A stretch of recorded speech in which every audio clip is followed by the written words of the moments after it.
Good morning friends. इसके पहले वाले लेक्चर में हमने यूनिट 6 तक देख रखा था। आज हम लोग देखने वाले हैं यूनिट 7। ठीक है, तो यूनिट 7 देखने का मतलब है इसमें हमें देखना है, आपको पढ़ना है क्या, यूनिट 7। इसमें आपको पढ़ना है स्टैटिक्स एंड प्रोबेबिलिटी। बट जो आपका ये वाला टर्म है उसमें स्टैटिक्स नहीं पढ़ना है, सिर्फ और सिर्फ प्रोबेबिलिटी पढ़ना है। प्रोबेबिलिटी बहुत ही आसान है। ठीक है, इसमें देखिए ये सब चीज़ें का आपको समझना है। पहला P is equal to N E by N S. P क्या होता है भाई? P होता है, लिख लेना आप लोग आराम से, P को कहते हैं probability of event, N is the number of events and S is the number of sample space. ठीक है, टॉसिंग कॉइन देखना है, थ्रोइंग डाइस वाला प्रॉब्लम देखना है, ड्राइंग कार्ड्स वाला प्रॉब्लम देखना है, P प्लस P डैश 1 होता है, सेलेक्टिंग बॉल्स। ये 6 टाइप के प्रॉब्लम्स आपसे पूछे जाते हैं और यही 6 टाइप के प्रॉब्लम्स आपको आएंगे। चलिए हम लोग आगे बढ़ते हैं। तो कहना ये है कि सबसे पहले ये क्या है, ये है भाई प्रोबेबिलिटी। मतलब जो PE हमने लिखा है ना, ये PE का मतलब होता है प्रोबेबिलिटी ऑफ इवेंट्स। इवेंट्स का मतलब, जैसे मान लेते हैं अगर हमारे पास कोई नंबर है 1 2 3 4 5 और 6 नंबर हैं। अगर ये 6 नंबर है, इसमें से हमसे कहा जा रहा है कि 3 आने की प्रोबेबिलिटी क्या होगी। इसका मतलब है कि 3 आने की प्रोबेबिलिटी क्या होगी, इसका मतलब है कि सिर्फ और सिर्फ एक ही नंबर आने के लिए हमसे पूछा जा रहा है।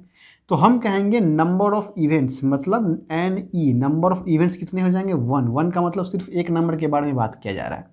जबकि नंबर ऑफ S मतलब होता है सैंपल स्पेस, टोटल आउटकम्स कितने आ सकते हैं। तो 1 2 3 4 5 6 में से कुछ भी आ सकता है।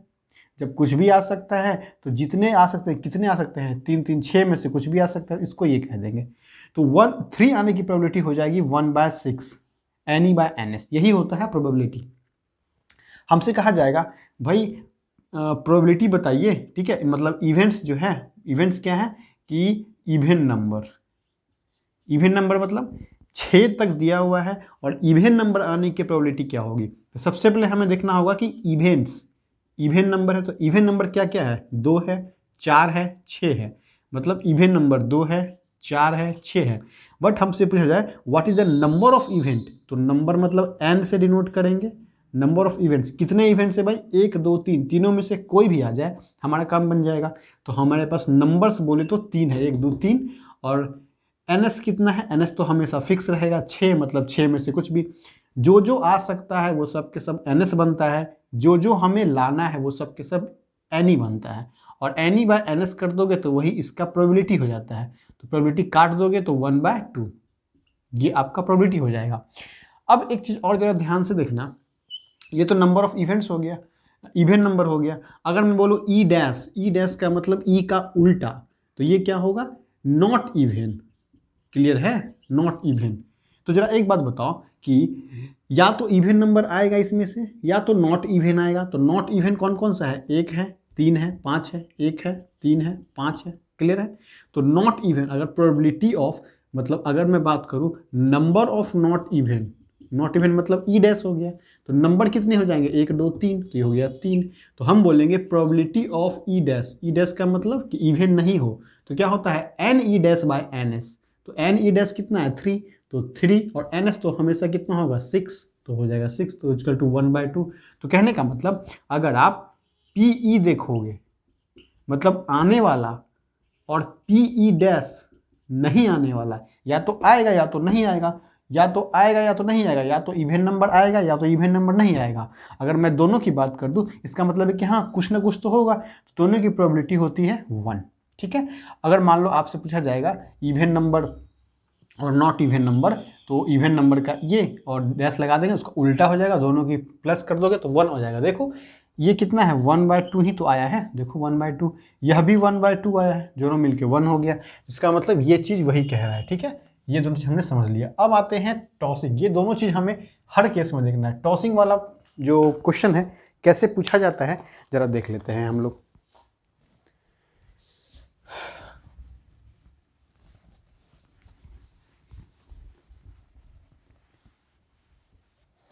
देखिए, अगर हमसे पूछा जाए टॉसिंग वाला क्वेश्चन है ना, तो कहता क्या है कि अगर मेरे पास 2 डाइस हो, पहले 2 कॉइन्स हो, क्योंकि कॉइन को हम लोग टॉस कर रहे हैं। अगर 2 कॉइन्स हो, सबसे पहले चलो 1 कॉइन के बारे में देख लेते हैं, यही देख लेते हैं।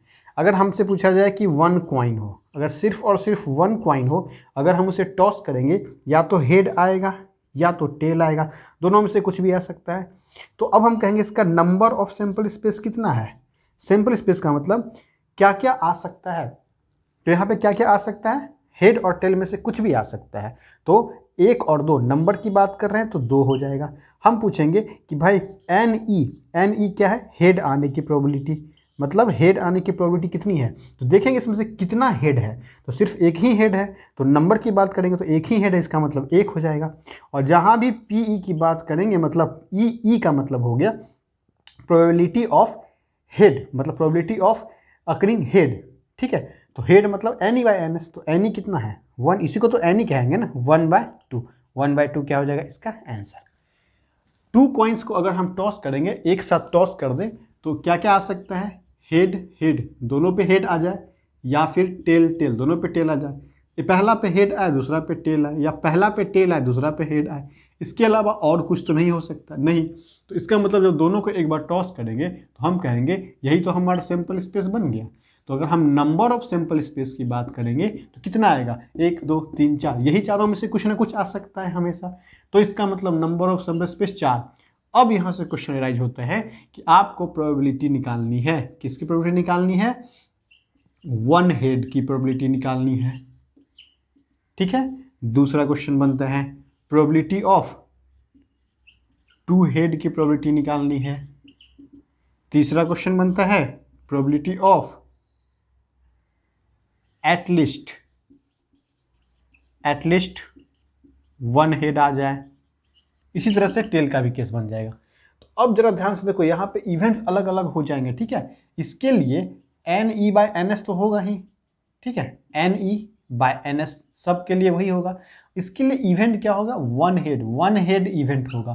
तो जरा बताना 1 हेड अगर इवेंट होगा तो इसमें से कितने में 1 हेड है, इसमें तो 2 हेड है, इसमें क्या है, एक भी हेड नहीं, इसमें एक हेड इसमें है, एक हेड, मतलब कितने मिल रहे हैं हमें, या तो ये, मतलब 1 2, मतलब नंबर कितने हो गए, 2 में ऐसा है कि हेड आ रहा है। एन एस तो हमेशा फिक्स रहेगा 4, तो क्या हो जाएगा 2/4, यही आपका आंसर हो जाएगा।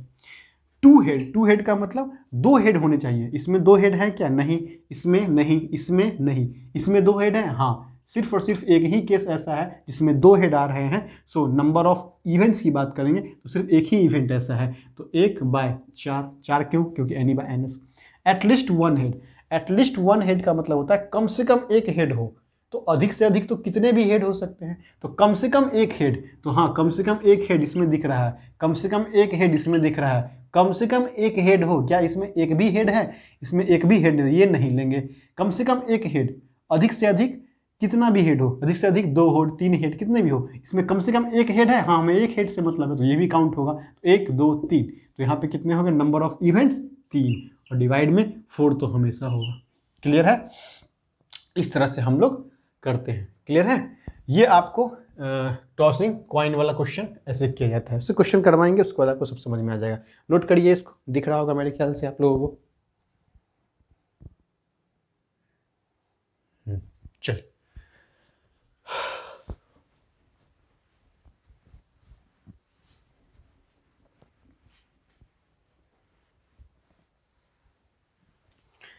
ये हो गया। अब आते हैं थ्रोइंग डाइस, डाइस को कैसे थ्रो करेंगे। भाई अगर डाइस की बात किया जाए, डाइस की बात किया जाए, इसको जब थ्रो करोगे, डाइस का मतलब लूडो खेलने वाला जो गोला होता है उसको कहते हैं। इसमें या तो 1 आता है, 2 3 4 एंड 5 एंड 6, इसमें से और कुछ नहीं आ सकता है, ठीक है। तो इसका मतलब है अगर हमसे, अभी तो मैंने इसके जस्ट पहले बताया था इवन नंबर और नंबर, तो फर्स्ट वाला डाइस वैसे था। अगर मैं 2 डाइस की बात कर दूँ, ठीक है, 2 डाइस की अगर बात कर दूंगा, क्या क्या आ सकता है, देखो 1 1 आ सकता है, ठीक है, 1 2 आ सकता है, 1 3 आ सकता है, एक पर एक, एक पर एक, एक पर एक, एक पर दो, ऐसे, ठीक, 14 15 16, इसके अलावा कुछ नहीं आ सकता।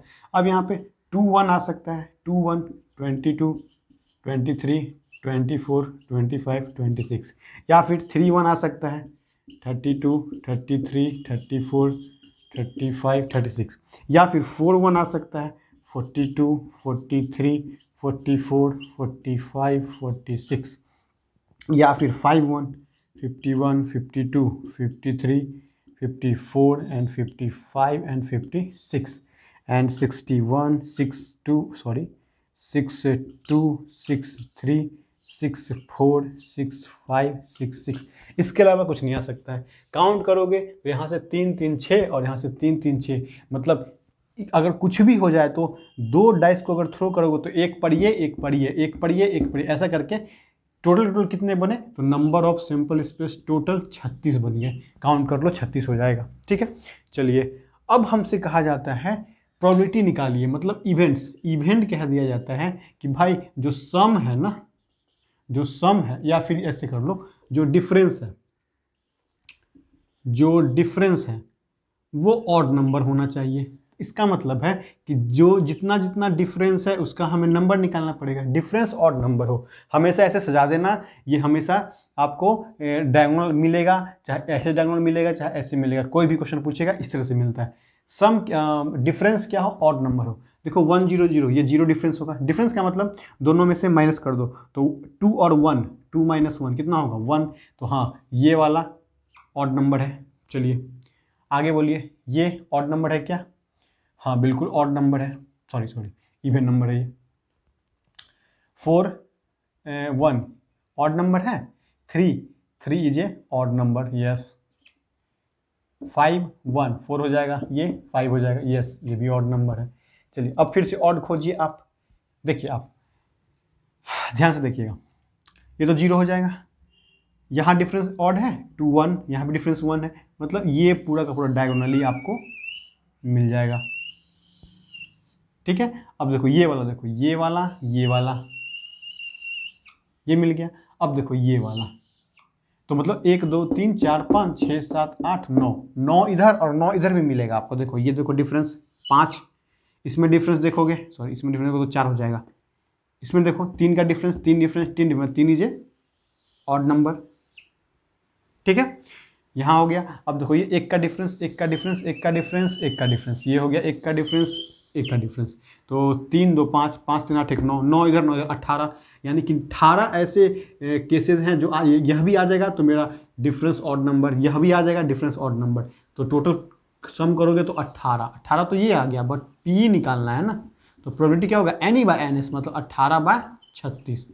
बस समझे, 18 दूनी 36, मतलब 1/2 आंसर हो जाएगा इसका। ठीक है, अच्छा ये तो ऐसे हो गया। इसी में सब चीज़ कुछ भी पूछ सकता है। मान लो इसमें यह भी पूछ जाएगा आपको कि 2 × 2 क्या होना चाहिए, सम जो है, मान लो कि इवेंट आपको कभी कह देगा कि सम जो है आपको 10 होना चाहिए। तो सम अगर 10 हो जाएगा तो हमें वही इवेंट खोजना है, कहाँ पे सम 10 है। तो देखो 6 1 7 सम नहीं होगा 10, 6 5 6 4 10, देखो एक तो ये वाला मिला, ठीक है, और 5 5 10 ये भी मिला। अच्छा 1 6 4, 4 6 भी एक होगा 10, 4 6 कहीं ना कहीं होगा, देखो 6 4, 4 से 6 4, ये वाला 10 होगा। 3 ही ऐसे मिल रहे हैं, 1 2 3, तो इसका मतलब है कि जो नंबर ऑफ इवेंट्स है इसके लिए वह 3 है। तो प्रोबेबिलिटी ऑफ इवेंट्स किसके लिए, इसके लिए कितना होगा 3/36, 3/36। क्लियर है, यही चीज़ आपको पूछा जा रहा है ड्राइंग के केस में। क्लियर है, चलिए अब सॉरी ड्राइंग कह दिया हमने, थ्रोइंग के केस में, मतलब डाइस को थ्रो किया। ठीक है, चलिए अब इसके बाद एक और टाइप का प्रॉब्लम। देखो भाई ये क्लास करने के बाद अब जरूर प्लेलिस्ट में जाइए, वहाँ पे मैंने प्रॉब्लम करवा रखा है, आपको प्लेलिस्ट में मिल जाएगा सारा का सारा प्रॉब्लम्स किया हुआ, मतलब हर यूनिट का अलग अलग प्रॉब्लम मैंने करवा रखा है। वहाँ जाइए, उस वीडियो जरूर देखिए, तब जा करके आपको फायदा करेगा। ठीक है, ये तो आप लोगों का क्रैश कोर्स है। क्रैश कोर्स का मतलब क्या कि सिर्फ आपको रिवीजन करा दिया जाए। ठीक है, रिवीजन करा दूंगा इतना अच्छा कि हर एक पॉइंट आपको मैं यहाँ डिस्कस कर दूंगा। चलिए ये हो गया। अब आते हैं हम लोग नेक्स्ट, ये समझने वाला बात है। नेक्स्ट आते हैं ड्राइंग ए कार्ड्स। तो पहले तो हमें कार्ड्स के बारे में जानकारी रखनी होगी। आइए, जो आपका कार्ड्स है, कार्ड्स का मतलब प्लेइंग कार्ड्स, इसके अंदर 52 कार्ड्स होते हैं, ये ध्यान में रखना। तो हमेशा इसके लिए जो नंबर ऑफ सैंपल स्पेस होगा वह 52 ही होगा। क्लियर है, अब इस 52 कार्ड्स का डिवाइजन कैसे होता है उसको ध्यान से देखो। ये दो तरह के कार्ड होते हैं। पहला रेड कलर का कार्ड होता है, रंग ही उसका रेड होता है। दूसरा ब्लैक कलर का कार्ड होता है, रंग ही उसका ब्लैक होता है। तो जो रेड कलर के कार्ड होते हैं ना वो 26 कार्ड होते हैं, और जो ब्लैक कलर के कार्ड होते हैं यह भी 26 कार्ड होते हैं। यह जो रेड कलर का कार्ड है ना यह भी दो भागों में डिवाइड होता है, ठीक है। एक को हम लोग कहते हैं हार्ट, जो कि इस टाइप का बना होता है और यह लाल रंग का होता है। एक होता है डायमंड, जो कि इस टाइप का बना होता है, जो कि लाल रंग का होता है, ठीक है। एक होता है स्फेड, जो कि इस टाइप का बना होगा। देखो यहां से, सॉरी, ये आपको ऐसे और यहाँ से ऐसे और ये ऐसे करके निकला हुआ रहता है, ठीक। और एक और होता है यहाँ पे क्लब, ठीक है, जो कि इस तरह से 3 ठो ऐसे और एक ऐसे करके ऐसे निकला हुआ रहता है। ये कलर जो है ये लाल रंग का होता है, लाल होता है, यह भी लाल होता है, यह ब्लैक होता है, यह भी ब्लैक होता है, ठीक है। तो जो हर्ट है ना, हर्ट, हर्ट लिख दिया क्या, हर्ट, जो हर्ट है ना यह 13 कार्ड होता है। जो डायमंड है ना यह भी 13 कार्ड होता है। जो स्फेड है वह भी 13 कार्ड होता है। जो क्लब है वह भी 13 कार्ड होता है। ये आपको याद रखना पड़ेगा, ठीक। अब इसमें नंबरिंग कैसे कैसे रहता है भाई, नंबरिंग देखो, ए रहेगा, ए मतलब इक्का, ए 2 3 ऐसे करके 10 तक जाएगा, उसके बाद फिर जे क्यू के, क्लियर है। तो यहाँ तक देखो 13 कार्ड हो गई है, 1 2 3 4 5 10 11 12 13, यही 13 कार्ड होते हैं सब के सब में। मतलब यही 13 कार्ड हर्ट के भी होंगे, ऐसा ही 13 कार्ड डायमंड का भी होगा, ऐसा ही 13 कार्ड स्फेड के भी होगा, और यही 13 कार्ड क्लब का भी होगा। ये चीज़ें हैं, ठीक। एक चीज़ और है, इसमें हमें फेस कार्ड, जो फेस कार्ड है ना, फेस कार्ड मतलब जिसमें चित्र बना हुआ है, तो जे क्यू के को हम लोग फेस कार्ड कहते हैं। फेस कार्ड कितने होंगे इसके अंदर, तो यार एक बात बताओ, जो इक्का है ना, इक्का ये हमेशा 4 होगा, क्योंकि हर एक 4 होते हैं ना। कैसे 4 होते हैं, देखो जो ए है यह 4 होगा। कैसे 4 होगा, एक तो हर्ट का होगा, ठीक, एक डायमंड का होगा, एक क्लब का होगा, और एक स्फेड का होगा। तो इक्का 4, दू भी 4, 3 भी 4, सब 4 4, तो ये भी 4, इसका मतलब है कि ये भी 4 होंगे, ये भी 4 होंगे, और ये भी 4 होंगे। इसको सूट्स कहते हैं। ये जो हर्ट डायमंड स्फेड क्लब है ना, इसको सूट्स कहते हैं। ऑब्जेक्टिव में क्वेश्चन आया था कि कितने सूट्स होते हैं प्लेइंग कार्ड्स में, तो 4 सूट्स होते हैं। कौन कौन से सूट्स होते हैं, heart diamond spade club. Spade and club are black colour and the heart and diamond are red colour. ये 4 4 तो ये 12, यानी कि 12 कार्ड होते हैं फेस कार्ड, क्लियर है। अब क्वेश्चन कैसे आएगा, क्वेश्चन आने के लिए ये तो हम समझ गए कैसे कैसे कार्ड होते हैं। अब आपसे कहा जाएगा कि भाई जो इवेंट है ना, इवेंट क्या है कि क्वीन स्फेड, एक कार्ड हम ड्रॉ करेंगे, उसमें से क्वीन स्फेड आना चाहिए। क्वीन स्फेड का मतलब देखो, इस जे को हम लोग कहते हैं जैकॉल, क्वीन और किंग, ठीक है। ये जो आपका क्वीन स्फेड का मतलब यही निकलना चाहिए। इसके आने की प्रोबेबिलिटी कितनी होगी, तो इसका मतलब है कि P ऑफ E निकालना है हमें, तो NE बाय NS यही तो चाहिए हमें। NE मतलब, NE का मतलब क्वीन स्फेड, क्वीन का स्फेड, तो क्वीन का स्फेड तो कितना होगा, एक ही होगा ना क्वीन का स्फेड, तो 1/52, यही आपका आंसर हो जाएगा। लेकिन अगर इवेंट आपका रहा कि रेड क्वीन, अगर रेड क्वीन की हम बात कर रहे हैं तो NE कितना हो जाएगा।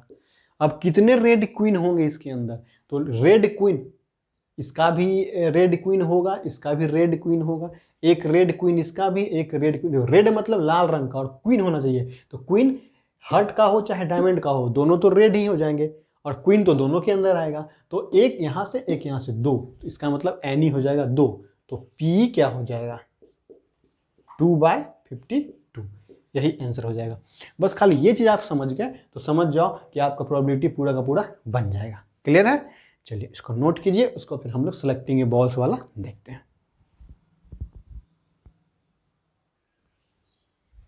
आइए लास्ट एक बचा हुआ था सिलेक्टिंग ए बॉल्स। ये कैसा क्वेश्चन पूछा जाएगा, ध्यान से देखो।